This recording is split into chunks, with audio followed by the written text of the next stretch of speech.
Discover Help presents Stress-Free Living with Ray Somich and Mr. Stress-Free Ratanjit S. Sondhe. This audio program is an unscripted and unrehearsed conversation between Ray and Ratanjit. It is shared with you in hope of adding value to your life. We encourage you to listen to this program in its entirety to receive the full impact of its message. Sit back, relax, open your heart, mind, and soul to this edition of Stress-Free Living.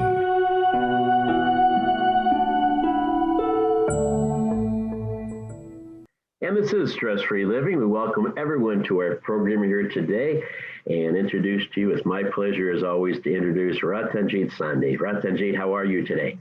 Wonderful, Ray. How are you? Excellent, thank you. Always better when we share this time together. And we do have our Zoom visitors, guests with us as well. And of course, all those listening around the world on the internet, wintradio.com, or locally here in the Cleveland area on AM and FM radio. Thank you so much for being with us. Ratanjit, we've talked a lot about the pandemic and how that has really changed the world in so many ways over the last year plus, and it's still affecting people in America and some countries. It is finally winding down, but there's still some parts of the world that are being devastated, including India, that is still afflicted with it. But I think if you use the word chaos, it absolutely describes what has happened because of the pandemic in so many people's lives. Their world has been chaotic because it's been so disrupted. All of our normalcies, all of our regular parts of our life have been shattered. We couldn't leave when we wanted to, go out of the house. We couldn't see people. We couldn't work. We couldn't go to our places of worship. We couldn't go to the stores. I mean, there were so many things that were disrupted. And now that we're coming out of it, some interesting statistics. About half of the people that rent for a living, which is a large number of people, have decided that they're moving. 50% of people who rent homes or rent apartments are moving. Many of them are moving from cities and from states, changing.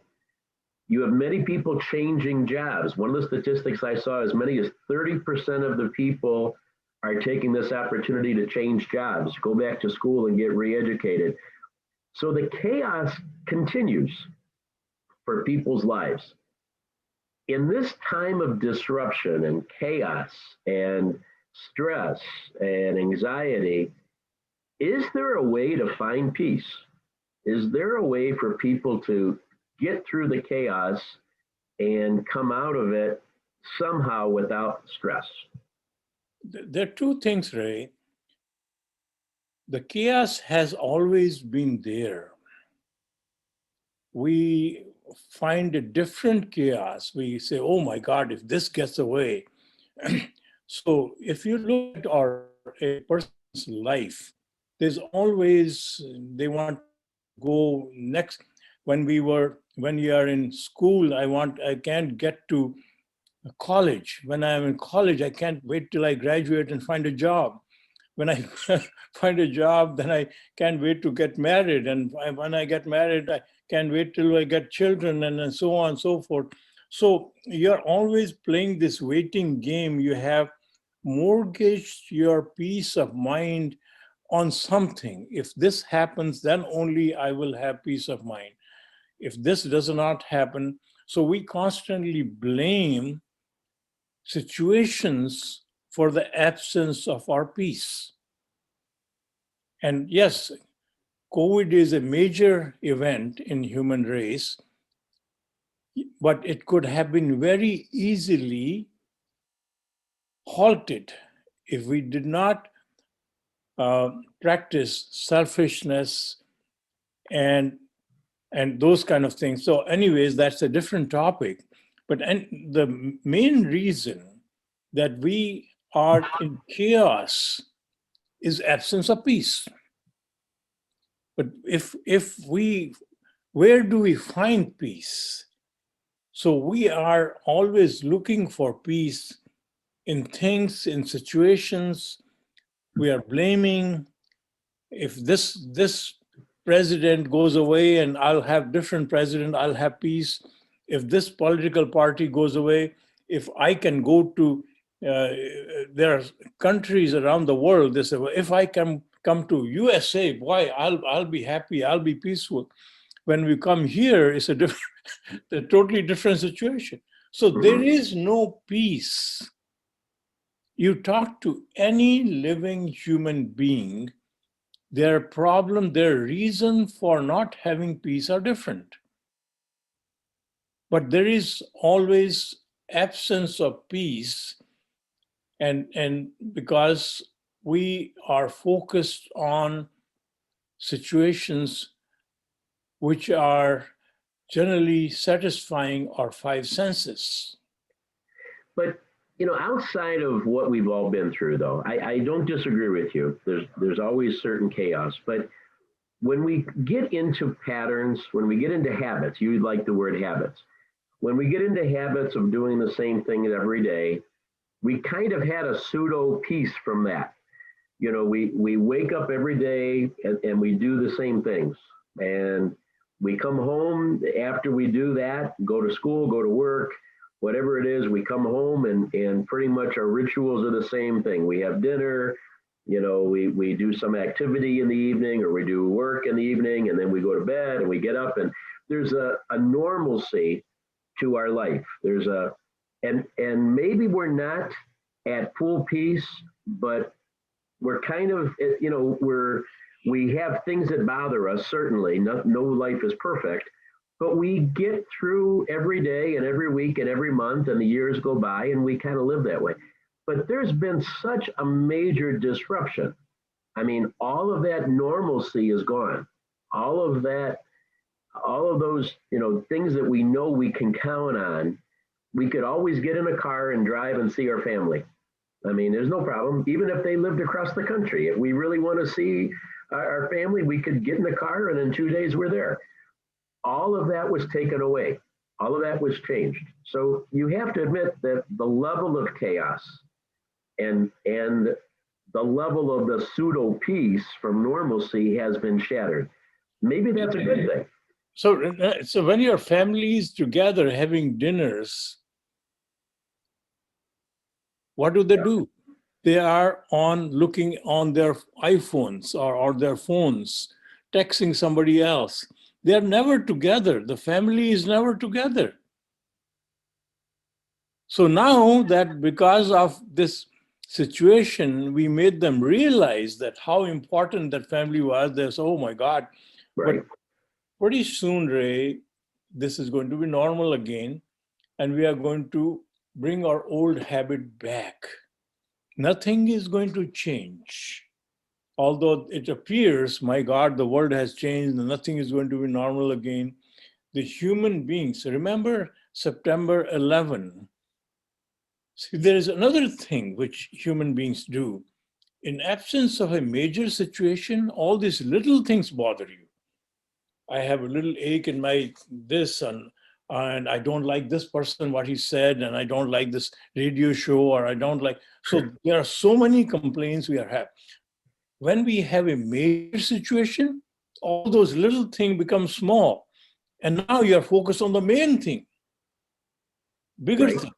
True. And then suddenly people start to forget those little things for a little time, for a small period. And they try to reconnect and all that, but then eventually it goes back to normal. Because ultimately we are in our old habit, parked in what is in it for me. And that's how we run our life. And it is all in the human body mode. And see, the chaos and suffering, all that comes from basically fear. And where does the fear basically comes from? Fear of death. Eventually losing your loved ones, losing what you have, losing your health, all those are causing Your anticipation under conditions takes you there. Oh my God, this is going to make me lose my family. This is going to make me lose my home. This is going to make me lose my job. This is going to make me lose my health. So that is where the fear and the chaos sets in, isn't it? It is, yeah. Certainly, fear is a big driver for us. I think we also, because you said something interesting when you said that we look at little problems when things are going well, and then things like the pandemic caused us to kind of disregard the little things because we had big things to worry about. We had more life and death situations and fear of global problems. So you disregarded the little things. But my point is that it always seems that we are looking for something to complain about. We're always seeming to, you always use the great analogy that we have a full mouth full of teeth, and yet if we lose one tooth, the tongue keeps going in there because one thing is wrong and we keep going in there. And I love that example that you said many times. It always seems that we're never content with the majority of things that are right. We always complain about the things that are wrong. Why is it? Why is it? My question for you, I have no idea. I don't think that's fear. That's not fear that causes that. Well, see, fundamentally, our human system is designed to guard itself. That's why we have a very sensitivity to pain. If somebody pokes you here with a needle, you immediately feel it. My God, it's pain. Because that is not good for the human body. So human body is in a protective mode. It has to protect itself. So it has its antenna up constantly. It's looking for trouble spots at all times. Thank goodness. Otherwise, we would not know how to protect this body. So there's nothing wrong with that scenario. The human body is always going to be worried. Human body is always going to be in a protective mode. The smallest things which are out of place which is going to be noticed by the human body because it is going to affect the human body's survival. We've talked about the body being an amazing computer and how much of our life is automated. We breathe and everything else that we do, we don't even think about. Even the habits that we fall into, driving someplace, we don't think about the whole process of driving. We don't think about getting up in the morning and doing our whole ritual. It's all done through habit. It's amazing. So are you saying that when something goes out of the norm, when something, our brain is sharp enough to sense that this is something different than what we're used to, and therefore it could be dangerous? Yes. Okay, that's a very intriguing thought. So when I say it's negative that we always look for bad things, in reality, it's part of our human design, right, to look for the unusual, isn't it? Yeah, so it's always going to be, and we should be grateful that the human body does that for us. Otherwise, we will not know when something is bad happening. If you don't have the sensitivity in every part of your human body, somebody can put a knife into your system and you would not know if you don't have the sensitivity. So to protect itself, and then it also, there is the intelligent manager, your brain, which anticipates what can go wrong. So something which is not wrong today, and he says, oh my God, if this happened, then I'm going to lose this. If this happens, if I don't have a job, then suddenly I don't have an income, and suddenly I won't have food, suddenly I don't have shelter. So the job is now related to protecting your human body. So all these things are ultimately survival mode. And when I talked about fear, that all comes from losing this human body. Fear of death, ultimately, at the bottom of all these things. That's, a couple minutes ago I said those things aren't fear, but you've just kind of proven to me that they are. Our noticing things that are negative, especially negative ones, are the ones that are causing us to say, could that hurt us down the road or could it hurt us today? So that's really fascinating. The noticing of them is one part.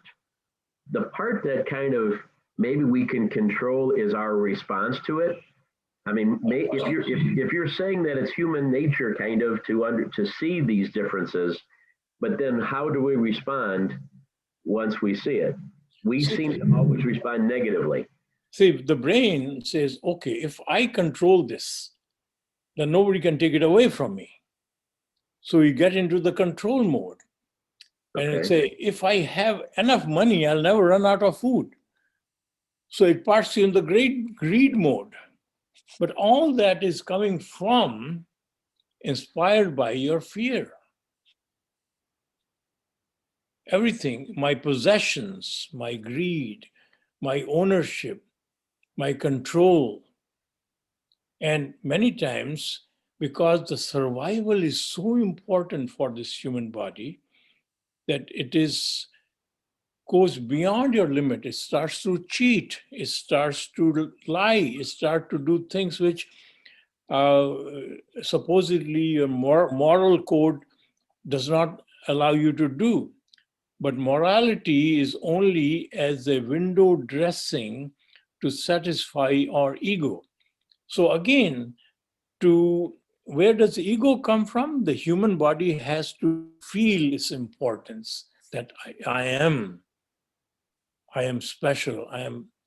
So that is where the ego mode comes into play. So all that starts from fear. All right, we need to take a break. When we come back, I'm going to give you a question to think about, although we're going to talk with our many Zoom guests here today too during this quick break.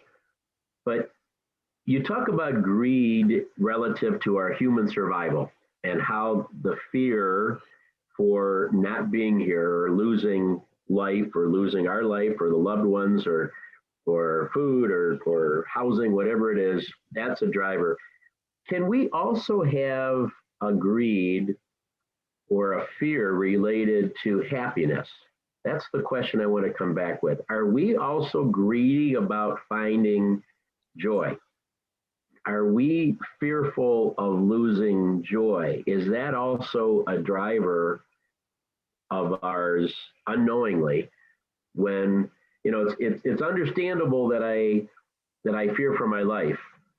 Do I also fear for my loss of happiness? That's a question that we'll ponder, and hopefully you'll have an answer for us when we come back on the other side of this break. This is Stress-Free Living. We're trying to find the peace amidst all of the chaos that most of us are feeling these days. We'll be right back. Okay, we are at break for 2 minutes. And if anybody would like to join in, you can unmute yourself and you can make a comment or ask a question. Kayla is here. Hi. Yes. So we missed you. Dylan joined us too late. Sudhir is with us. I missed you too. Yeah, see, sometimes you send me a text that you could not get on the Zoom, and that day that show was a recorded show because we could not do live. So there was a good reason. That was the reason. So, but our invite still called for Zoom, and that was our mistake. Okay, go ahead. If anyone has a comment, please feel free. One side of life is that our body is always in survival mode, and hence we are always use the word worried about this thing happening, that thing happening. And On the other side, we are talking about worry-free living. So how Right. do we connect that? One side is that we are worried, and other side we want to be worry-free. So there are contradictions in two thoughts. Very good question. So Okay. Ray is going to answer that. No, I have no answers whatsoever. I have a tough time even coming up with the questions. I think the lack of peace comes from not embracing the opposite to peace. Ratanjit, you taught me that some time ago, many years ago, just the idea of embracing it. You told me a story. We don't have time for me to tell everybody the story, but you have to embrace what doesn't look like peace in order to find peace. That makes it easy. Give me the hint of the story so we can maybe share with them. What was the story about? Back on stress-free living, and we've had some enjoyable conversations here, but these are always too short.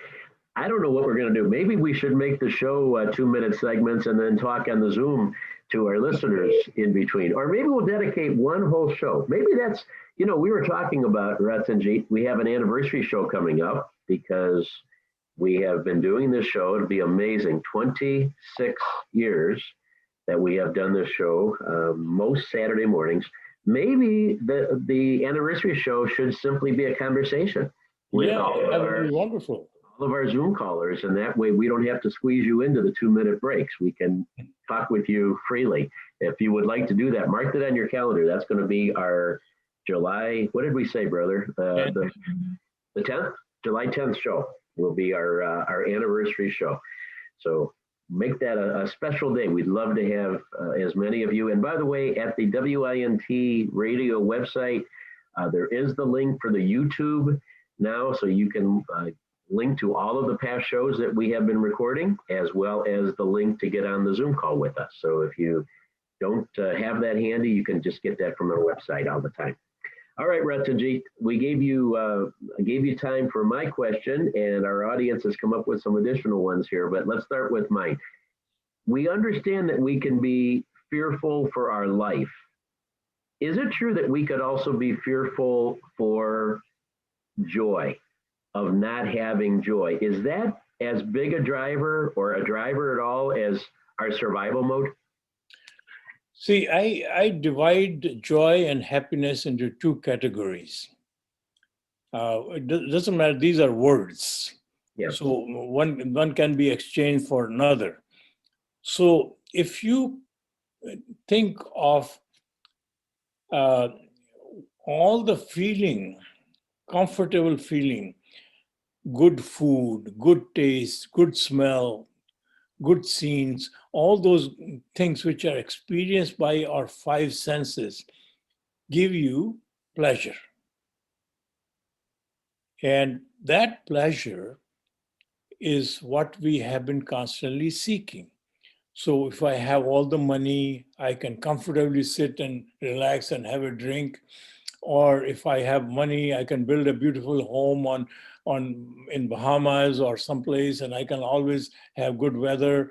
So all these dreams which we have are all related to pleasing our five senses, giving what we call as happiness to our human body mode. So, but not knowing, or we know that, but not realizing that is limited. The window of that pleasure is always limited. If my example is that if you are hungry, you are in pain. So somebody brings you amazing, delicious food of all 25 varieties or 36 varieties. And you are suddenly in heaven. My God, you taste one thing, another. So suddenly you don't stop and you continue eating. What is going to happen? You will be in pain again. So the window of that pleasure is when you are hungry, you are in pain. When you have good food, you're enjoying. But if you keep on eating, you are in pain again. So same thing, if you have no money, money comes to you, it fulfills all your requirements and you are happy, but you want more. So suddenly you become a billionaire. And now you are suddenly worried about all this empire, what is going to happen. You're worried about your price going down and up and down. So they are not necessarily happy whether you are a billionaire or a trillionaire, because ultimately you can never satisfy these human desires. They are constantly, if you satisfy one, the new one comes out. And we satisfy that, the new one comes out. And you are chasing a mirage of happiness. So thank you for that explanation. It was very valuable, but it didn't answer my question at all. Okay. So I'm going to give you another shot at this, because I am talking about joy. I'm not talking about pleasure or happiness. I'm talking about joy. Okay. And I understand, and I think we all can see how our body really fights for its own survival. So it's very much aware of danger, and it craves that we will not die. Okay, unless something happens seriously with our health or something that affects that. But 99.9% of the time, we're in a survival mode. I'm asking if joy also is at that level. Is that something that is so important to us that we actually are on guard for things that could take away our joy? And then, is that a motivator at the level of our human survival? Well, see, first we have to define what you and I call joy, because we have done these shows many times. So I differentiate joy through a typical happiness caused or brought to us by five senses, enjoying five senses. The joy is experienced by your heart. Right. And that only happens to us if we bring joy in somebody else. So the joy comes to us through a different feeling, through empathy, through realizing that somebody's pain is causing me pain. To relieving that pain gives me joy. Making somebody happy gives me joy. So what happens because of that, we develop friends, but then we convert that back into happiness, because we are not understood where the joy comes from. Joy comes from understanding the reality of who we are. We are, and also that is where the answer lies to counter your fear and bring peace. Peace and joy are all coming together from the same media. It's like I was a 14-year-old kid, and I was enrolled in a camp. But I have to take a train to go there. So my father said, "Well, look, I'm on a trip, on a business trip, but I'll come back on that day in the evening and take you." So we bought the ticket. I'm sitting in the train, waiting for my dad to come, and there were only as time is passing, my stress level is going up. I said, what is going to happen? And my fear and everything around me is scaring me. All is taking away my peace. And every face is scaring me. I said, this guy is going to do this to me. This guy is going to do this to me. And suddenly, 5 minutes before the train was to leave, my father shows up.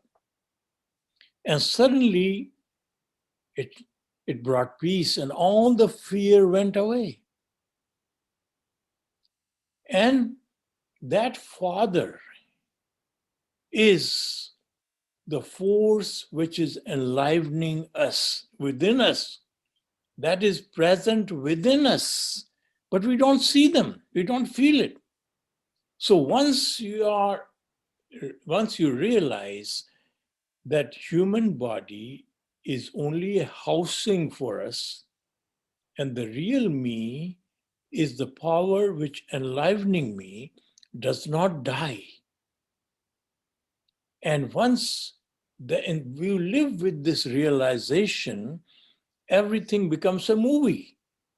It's like go in a theater and watch the horror movie or difficult movie, and you have feelings, but you know it's not going to affect me. It is just a movie. So the whole life becomes irrelevant in one sense that it does not cause fear, it does not cause anxiety, because the real you, you know, does not get subjected to dying or suffering. And then also you realize the joy comes from pleasing the real you.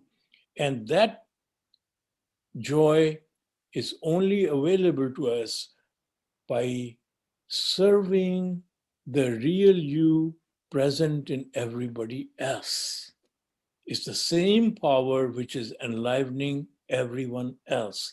So our role or purpose of life becomes to serve that power which is present in others and bring them comfort, happiness, and joy. All right. I think you've answered my question in a roundabout way. To me, and where I'm coming from on this, why I even asked the question is because I think a lot of people think that they've elevated their lives beyond the pleasure and the happiness mode. And I know you refer to it a lot, and I know a lot of people, we all know a lot of people live in that pleasure mode. But as we get older, as we get wiser, I think a lot of us realize that it isn't about the pleasures. It isn't about the momentary happiness. It truly is about the joy that you get, that you feel when you do the right thing for other people, and when you are empathetic and you do try to help others and live your life in a way that adds the highest value. I think, you know, the joy that we get from that, once you feel that joy, you know how important that is, how driving that is, which is why I asked the question. But I think you answered it by saying that that's still not achievable to have a fear of losing joy at the same way of overcoming the fear of losing our life. Yes. Until we are in the real me mode, until we really understand that. Because the same drivers that bring us joy are the same drivers that allow us not to worry about our own survival, because we realize that we're not just Gray or Ratanjit. We are something so much more significant than that if we realize the real us. Is that a fair interpretation of what you said? Okay, good. So that, I hope that's good for others because you've clarified it for me. All right, let's move on to a couple of questions that people asked here. One was saying, can we embrace chaos?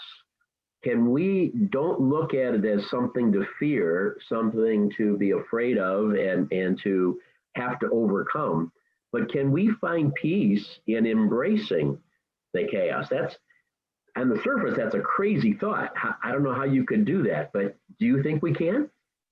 But Ray, ultimately, once you realize that we are the power which enlivens me, and you begin to see the same power present in everyone who comes across, so you begin to not judge them. They have habits because they are living in the human body mode. But the real person in them is the same power which is present in you. So your purpose of life, knowing that you are placed in this human body for a temporary period, 30 years, 50 years, 100 years, doesn't matter. But we are going to leave this human body and go. So while I'm here, what is my purpose? Is it to collect a lot of money to make sure that I keep on feeding this human body? That eventually, as we grow old, you can't even eat enough. And all these things don't make any difference. So the whole cycle, whole life, which we spend in collection and and addressing the need of this human body becomes irrelevant. So in the human body mode, when you realize that real you is the power which enlivens you, your purpose of life becomes very clear. Your purpose of life now is to serve the divine power present in everyone. But how do we serve that divine power? By addressing the difficulties of human life. So chaos becomes an entry point to figure out what you need to do to address, to add the highest value to humanity. So chaos is important. Without chaos, you would not have opportunity to add the highest value. So then you begin to be grateful for the chaos because it gives you opportunity to add the highest value. And your brain is given to you, it says, oh my, Ratanjit, come on. How can chaos be good for you? Chaos happens there is a natural chaos, tornadoes and these earthquakes, and that brings chaos to human race. And then there are chaos which are caused by the human greed. So there are people who take advantage of you and cause all kinds of, they sell illicit drugs, they sell all kinds of things which are not good for you. So they are chaos caused by the human body. And then there is chaos caused by us. If we remain in the human body mode, we will cause chaos. So there are three sources of chaos. So you address all these three opportunities and continuously help people to understand whenever you get an opportunity who they are. So they get out of the mode of chaotic living and they begin to also park themselves in value adding mode. So you're not only serving others, but you are constantly bringing fellow human beings into the same thought process. So the whole society becomes value adding society. It is such a empowering thought that chaos or any negativity is actually an opportunity for us to be better people, to do what we were intended to do, to overcome challenges. You know, I think we naturally want to think that we don't want chaos. We don't want problems. We don't want bad things to happen because they're bad. And why should we want them? But the way you just laid it out, it says that that's actually the opportunity. Those present opportunities, those types of things for us to be far more fulfilled and far more valuable to the world to do what we were intended to do. And it's really an empowering thought that those aren't bad things at all. Those are actually perhaps the best opportunities of our life.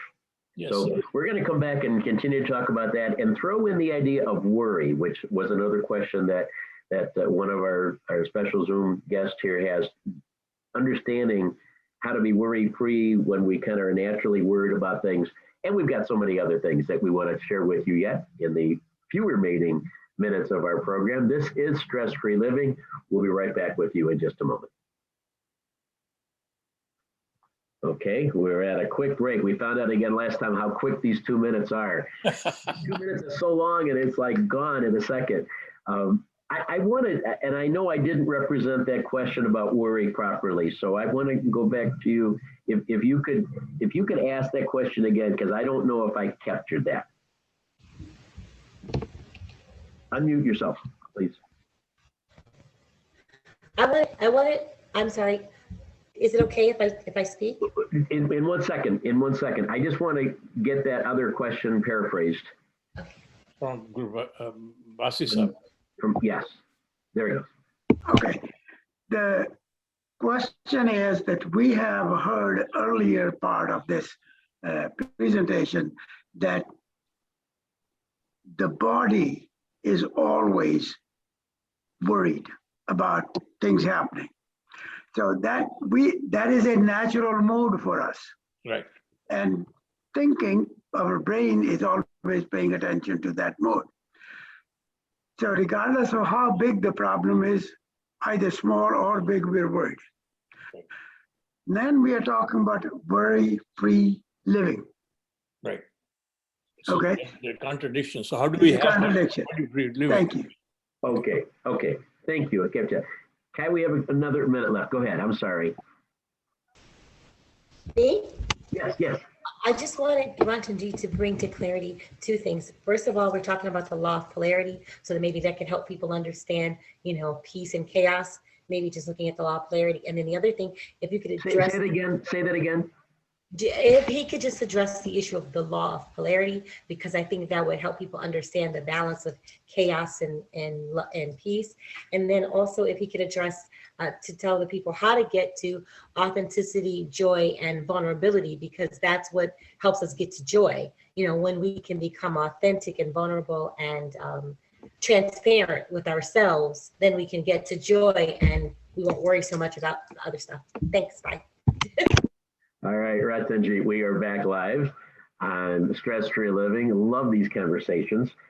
We have a couple other questions that we're going to pose on behalf of a few of our Zoom people. We have, I think, maybe a record crowd here today, so we really want to thank each and every one of you for joining us here today on our Zoom call, as well as being with us on our broadcast and internet audience. Ratanjit, we are by nature worried. I couldn't agree with that more. Our body automatically seems to always fear the worst. We've been talking today about maybe that being a good thing, but still we do worry about everything. We worry about ourselves, then we have a family, we worry about our family, then we have grandchildren, we worry about them, we're worried about a job, we're worried about travels, we're worried about the world falling apart, the country falling apart. We're always worried about something. All right. Is it even possible to think that we could be worry-free, that we could be stress-free at the very core of our program here, when there is an automatic inclination for us, as soon as we start getting old enough to realize how many troubles there are in the world, is it even possible to stop worrying? Well, see, thank for that feeling, because otherwise, as I mentioned, we will not be able to take care of the human body. So human body is very sensitive to everything bad happening to it. And it is also in anticipation of bad things happening. That's where the worry comes in. So now think of yourself as you are very good at solving problems. And you got a job in a company as a maintenance manager. Because now what you're going to have is all the departments are going to call for what is wrong with their air conditioning or what is wrong with this and that. All the things which are not working, you are going to get a call because you are in charge of maintenance of the whole plant, right? Mm-hmm. So once you know that you are not the plant is a separate plant and you are the maintenance manager for the plant, you have to use your innovation, and any call you get, you kind of get excited because you have now a challenge to solve the problem. And when you solve the problem, you are happy. So it gives you satisfaction. So this brain, when it is attached to only the human body, is not attached to the real you. So attach your brain to the real you. And now this brain is also receiving signal from the body what is going wrong, or what it is worried about. So being part in the you mode that is connected to the divine power present in you, guiding your brain, you have, first of all, amazing new intuitive creativity. You are free of fear, but you are sensitive to the problem faced by the human body. So you're going to find a solution to the human body problems rather than being inundated and worried about the human body problem. So there's a difference. What you have separated yourself from the human body. And you are now, as a physician, when you go to a physician, he totally or she totally understand what is wrong with your human body better than you are. You describe to that doctor what is wrong with you, and that doctor finds a solution. So you create a doctor within you by attaching your brain to the divine power, not attaching the brain to the human body mode. So the human body mode, when brain is attached, it is also what it is thinking, it's me who is going to die. It is me who is suffering. But when it is attached to the divine power present in you, then is the second person. So now it is in a problem solving mode rather than worrying mode. Does it make sense to you? Yeah. Okay. We are going to zip through some other questions. There's something that is a theory, a philosophy. It's called the law of polarity, which means that we've been talking today about finding peace in chaos, but the law of polarity says there's always a dual side to everything. Is it necessary? Is chaos necessary so that we can have peace? Is that duality required, that just like there has to be bad to be good, does there have to be chaos for us to be able to experience peace? Well, they always coexist, Ray. There cannot be, because the world or every second, everything is changing. Everything is in motion.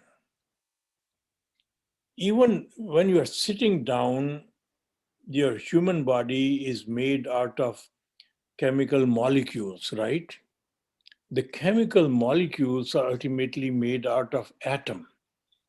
The atomic structure, there is 99.9% electrons. They're always in motion, constant motion. Mm-hmm. And look at the environment, look at the space, look at the stars. They're always in motion.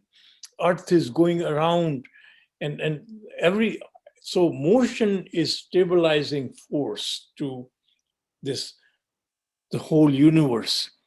So motion also means change, because everything is destined to change. Change means that whatever situation you have become comfortable with is going to change. So the new situation you can label as chaos, label as uncertainty, label as uncomfortableness, but that is what you have to manage. So that we call it chaos, but change, many times people react so differently, they cause chaos because they cannot comprehend change. Because in this whole world, we are looking for stability. We are looking for stability in health, we are stability in marriage, stability in business, stability everywhere. Whereas the only thing constant is change. And we have never been taught to manage change and anticipate change. So that is where the answer lies. That's really, really good. I think we just came up with another topic for sure. We have to spend more time talking about adapting to change, coping with the change. Last question from our audience was the authenticity piece. Do we spend enough time thinking about our own authenticity? You know, that's a big buzzword in the arts right now. I don't know if anybody is familiar with what's going on, but in the whole after life here of the pandemic, TV shows and film and books, they're all trying to get back to authenticity, saying we realize what's important in life, we realize what really is valuable now. So there's a craving for authentic products, authentic arts, and revelations of authenticity. Is that also an important piece of finding peace? No pun intended. Is that being authentic? Is that required for us to get through the chaos by finding our own authenticity? See, no matter how much effort and time and energy and technology we use to become authentic, the real authenticity only is part in knowing who you are. From that truth, everything evolves is authentic. In absence of that truth, everything is not authentic, although you can call it authentic. So that is why we have been chasing authenticity forever.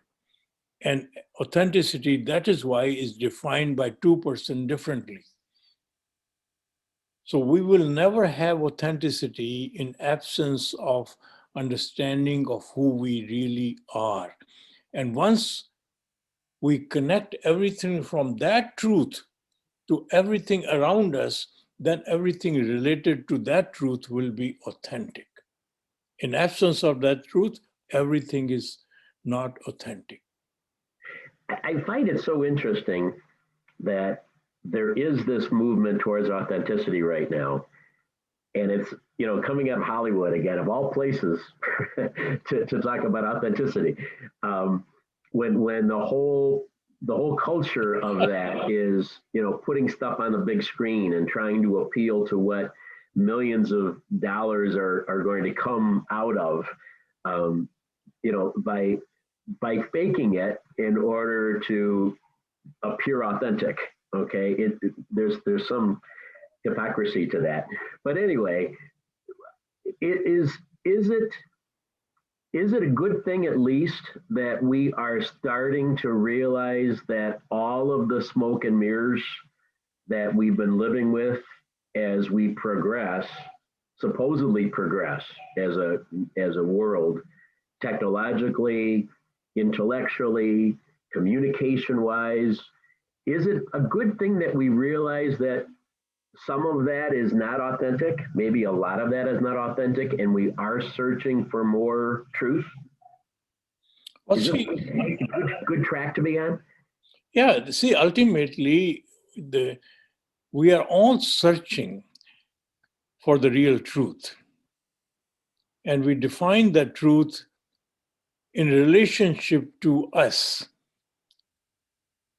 Whereas the real truth, until we find the authenticity about the real us, is going to be absent, Ray, no matter how hard we try, because we are going to define authenticity by a scientist is a different authentic picture. By a historian, it is different. By a philosopher, it is different. By an artist, it is different. So it is all their perspective. So is there one single authenticity which we all can agree to, and then base everything on that basis, then we all would be coming to the same place. And that place is that who are we? And once we realize the power which enlivens us, the only reality we human beings have, based on that authenticity, see, once I realize that the power which enlivens you is the same as power which enlivens me, I have no reason to lie to you. I have no reason to bring a facade to you, because we are same, which is the same power. So I don't have to practice honesty. I am honesty. Mm-hmm. So all those values automatically fall into place. Ratanjit, we are out of time. It is so enjoyable. It is so empowering to hear you connect some of these dots on the questions that are in our brain and in our heart, and be able to put these all together for us to continue to ponder on. I know that you never end up with one answer. It just gets us all thinking along the path, along this journey of oneness and adding the highest value to the world and being all the people that we were intended to be, connecting as one. So thank you again for answering our questions, our thoughts, and to all of our great listeners here and guests that joined us here today, and mostly to you, Ratanjit. Thank you. Thank you so much. And remember, folks, we'll talk with you again very soon. We're all playing the same game. Have a great week.